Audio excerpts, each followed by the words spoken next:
नमस्कार बच्चों, मेरा नाम निर्मल कुमार गुप्ता। मेरे साथ हैं सुशीला चौधरी। बच्चों, आज के वीडियो में हम कक्षा 10 की हिंदी विषय की पाठ्य पुस्तक क्षितिज के गद्य खंड के अध्याय 11 का भाग 1 पढ़ेंगे। लेखक हैं राम वृक्ष बेनीपुरी। अध्याय का नाम बाल गोविंद भगत। बच्चों, ये लेखक राम वृक्ष बेनीपुरी की तस्वीर है। लेखक परिचय। इनका जन्म सन 1899 ईस्वी में हुआ। जन्म स्थान बेनीपुर गांव है जो बिहार में है। इनके माता पिता का निधन बचपन में हो जाने के कारण इनका बचपन अभावों कठिनाइयों में गुजरा। 1920 में ये राष्ट्रीय स्वाधीनता आंदोलन से जुड़े।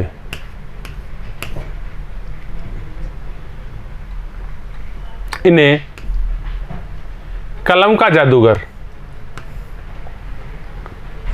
अर्थात बहुत अच्छा लेखक कहा जाता है। प्रमुख रचनाएं पतितों के देश में एक उपन्यास है, चिता के फूल कहानी है, अम्बापाली नाटक है आदि। पाठ परिचय। बच्चों, इस अध्याय में बाल गोविंद भगत रेखा चित्र में लेखक ने ग्रामीण जीवन का सजीव चित्रण करते हुए बाल गोविंद भगत के माध्यम से मनुष्यता, सामूहिक चेतना तथा सन्यासी जीवन का चित्रण किया है। बच्चों, बाल गोविंद भगत 60 वर्ष से ऊपर आयु के व्यक्ति थे। ये एक गांव में रहते थे। ये लंबी जटा नहीं रखते थे तथा बहुत कम कपड़े पहनते थे। कमर में एक लंगोटी पहनते थे। सर्दी में एक काली कंबली डाले रहते थे। ये खेतीबाड़ी करते थे तथा साधु का जीवन जीते थे। ये कबीर जी के भक्त थे। सादा जीवन, उच्च विचार वाले व्यक्ति थे।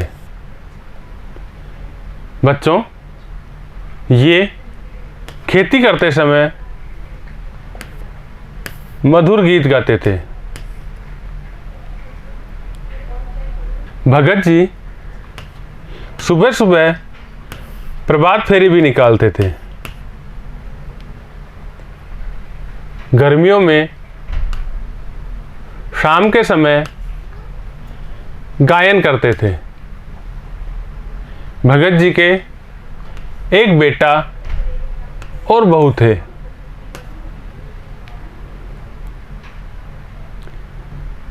एक दिन बेटे की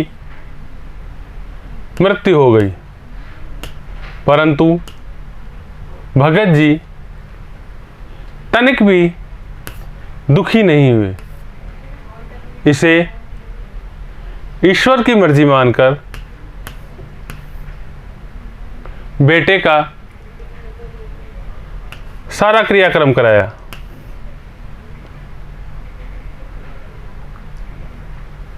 इसे उन्होंने आत्मा का परमात्मा से मिलन बताया। फिर कुछ दिनों बाद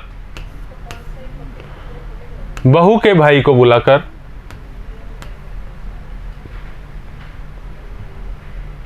उसकी दोबारा शादी करने को कहकर घर भेज दिया। भगत जी हर वर्ष गंगा स्नान करने जाते थे। घर से खाना खाकर जाते तथा 4-5 दिन बाद वापस घर पर आकर ही खाना खाते थे। ये रास्ते में केवल पानी पीते थे। बच्चों, भगत जी वृद्धावस्था के कारण धीरे धीरे कमजोर हो गए। एक वर्ष गंगा स्नान से वापस आने पर बीमार हो गए तथा उनकी मृत्यु हो गई। बच्चों, ये थी भगत जी की कहानी। बाल गोविंद भगत घर में रहते हुए भी सच्चे सन्यासी थे।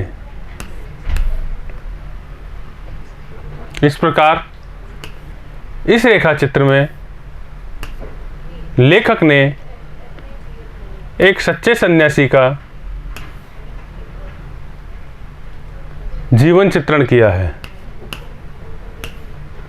जो बिना किसी दिखावे के भगवान की भक्ति करते थे, साथ ही साथ अपने घर का कार्य भी करते थे।